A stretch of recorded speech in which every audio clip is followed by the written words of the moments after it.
Hey guys, welcome in. Welcome in to the 2023 edition of JDizzle Spine Tizzles. Been really excited to come back to this again, where I'll be reviewing 13 films, one per day, in 13 days leading up to All Hallows Eve. So I thought we'd start with a brand new, fresh entry into the horror genre, and indeed the latest instalment in the Saw franchise, Saw 10. Taking place in between the events of Saw 1 and Saw 2, the story follows John Kramer, also known as the Jigsaw Killer, during a particularly harrowing chapter of his life, as he is approached by a group who claim that they are able to cure his cancer. That's all I'm actually going to say about the plot synopsis for this film, because I went in completely blind to this one. I didn't know exactly what the story was going to cover this time round. I didn't even know necessarily when it took place in the timeline of Saw. It is a bit all over the place. Honestly, this might be my favourite of the franchise. You can tell from the slow fade in of the opening titles over a particularly somber moment, that this was going to be a slightly different beast to anything that we've experienced before. I was not prepared for how emotionally charged this would be at times, and John Kramer being the most physically present he has been in any of the Saw installments works hugely in its advantage. The perfectly placed slow-burning opener gives the characters and John's motives room to breathe this time round, allowing the viewer to engage with John on a whole other level. This is a deeply personal chapter in the Jigsaw legacy and feels like the most intimate film of the series. It choke slams you with the traps. The marrow scene is something else. And I think the brutality is made all the more impactful when the story and characters just piece together in arguably the most effective way since the original. I loved it from start to finish, and I can't wait to see it again.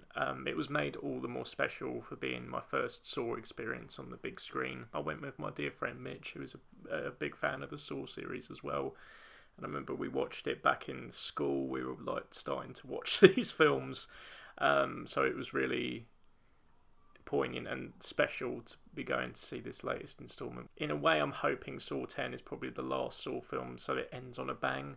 But at the same time, there's definitely room for even more depravity to come to our screens. Tobin Bell and Shawnee Smith are just phenomenal in this film. The closing title, Fading Out to White, rounded off a hugely entertaining, darkly comic, visually insane and thought-provoking package. Without giving too much away, there's a particular trap towards the end of the film that I thought was just filmed beautifully. Of course, as you are with all the traps, you're repulsed at what you're seeing, but it's one of perhaps the most perfect traps throughout the series, I think, because it has that added emotional gut punch to what's happening in the story at the time. That was just acted and filmed and scored beautifully as well. You can catch Saw 10 in cinemas now. I'd highly recommend going to see it on the biggest screen you possibly can. Please do go and support your local cinema, and the creators of this film definitely deserve all the income, all the profits from it as well. So it really is worth going out of your way to go and seek, especially if you're a fan of the Saw series. It will have that extra relevance to you, of course.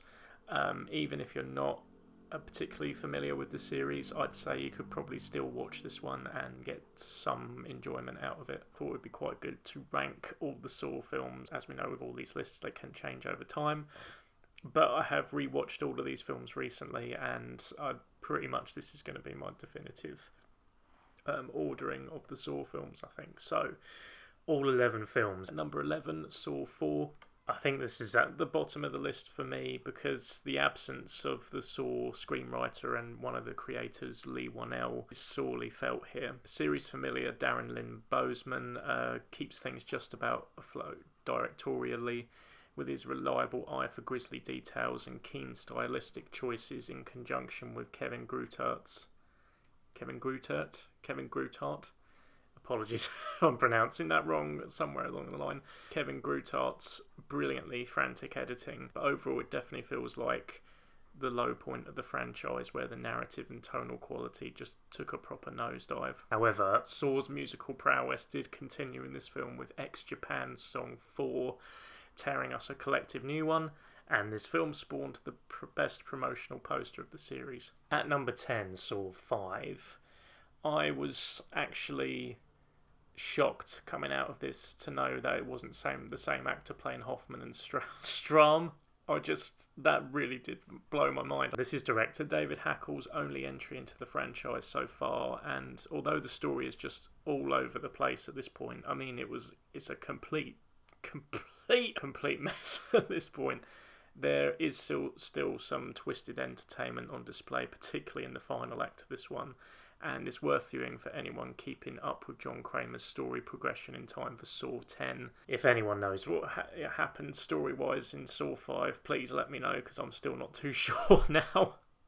Any scene with Tobin Bell was brilliant, and he's a horror icon that really must be treasured. Kramer, for the most part, is pretty softly spoken and communicates apathy and cold calculation perfectly through the subtlest of gestures. So when he raises his voice at any point, it tightens down on the viewer just like the hand vice grip and keeps you glued until the atmosphere loosens in the following scene. It's just a cool performance throughout the series. The Saw theme by Charlie Clouser kicking in at the end of all these films never fails to give goosebumps too. At number 9, Spiral from the Book of Saw. This was a spin-off, the most recent of the Saw films before Saw 10, in which director Darren Lynn Bousman returned to the series. This is the only film I didn't rewatch in preparation for Saw 10, and I just can't really remember much about it, to be honest. I do remember enjoying parts of it.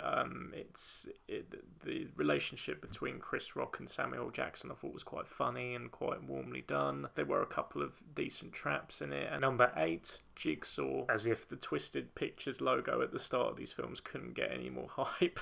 I just love the new look of the Twisted Pictures logo, and seeing it on the big screen for Saw 10 was great as well. Jigsaw takes place 7 years after the release of the boldly named Saw the Final Chapter. The Spierig brothers, again, apologies if I'm pronouncing that wrong, stepped in to revive the franchise with this cleverly deceptive continuation that pays major homage to the original film, with particular attention to Lee Whannell's storyline from the first 3 films, kind of skimming over 4 to 7. A slow burning and mysterious build-up leads to a satisfying final third. At number 7 we have Saw 2003. So this was the short film that Lee Whannell and James Wan went out to make to essentially promote the feature-length film and get it made. And it's brilliant. It's great watch for any Saw fan looking at where the origins of the visual style kind of came from. And the soundtrack, consisting mainly of Tool's insane Der Irr von Satan, is the cherry on top here. At number 6, we appropriately have Saw 6. John Kramer really took revenge, being a dish best served cold, to a new extreme in this one. The acting all round the board really stepped up massively in this one from Saw 5 previously, which helped to make the nerve-shredding decision-making and torment all the more gripping. The explanation of why Kramer has chosen his victims this time is way more plausible than it had been for the past couple of films by this point, and the extra emotional heft behind this one surprised me too. And then the traps themselves are also some of the series' highlights. The carousel sequence is one of the most darkly comic yet intense. Saw series editor Kevin Grutart finally was able to step up to the helm into the director's chair for this one. I'd also recommend checking out Jackals, which was a solid and brutal flick by him in 2017 also. The ending of this one was the first one that left me gobsmacked since Saw 3. My faith in the franchise had really been restored with this one. At number 5, Saw 3D, or Saw the Final Chapter. The fishhook trap in this one is absolutely one of the most sickening traps of the series. I really had to look away a few times. It still gives me shivers. You can tell they had a lot of fun coming up with different outrageous traps and blood explosions for the 3D release here, and there's plenty for gorehounds to feast on. Jigsaw's motivation is more splendid than ever, choosing cheaters and racists as his victims this time round.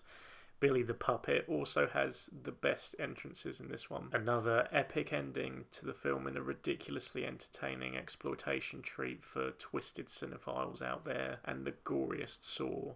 I think this might be the goriest one. And the musical Fandabby-Doozles continued even further here with the Japanese metal titans Diron Gray bringing the scuzz. At number 4, we have Saw 3. This was nastier grosser and more depressing than anything that had come before. I forgot just how much more pig-smushingly sickening the series gets. This is Saw Party Size Edition. The connection between John and Amanda is explored fantastically here. The delve into his backstory gets even richer, and the twists continue to be darkly satisfying. Just don't think about how he chooses his victims for too long. And Saw's hype musical legacy continued here with Helmet and Slayer making love to those eardrums. At number 3 we have Saw 2. This installment features the most squirming, juicing traps of the series for me. The needle pit and the glass hand trap made me feel genuinely sick. Saw's kick-ass musical legacy continues with Mudvayne and Queens of the Stone Age busting out the Mama Jams. Now, at number 2, perhaps controversially, we have the original Saw feature-length film directed by James Wan and of course written by Lee Whannell. Of course it's an absolute classic, set the blueprint for the rest of the Saw movies, and in its own right is just really iconic horror. But the number one spot for me, of course, is the recent one, Saw 10. I just think this one had just heightened all the stakes in this one, and I think the emotional connection you get, especially connected to John Kramer, I just thought was like a genius move, really masterfully done. And it's without a doubt my favourite of the Saw franchise, and one of my favourite films I've seen this year, actually. Thank you guys so much for watching. I hope you enjoyed the first episode of JDizzle Spine Tizzles this year. Stay tuned for more being uploaded every day up until Halloween. Get all cozy in your blankets and watch some horror movies. It's that time of year. Yay!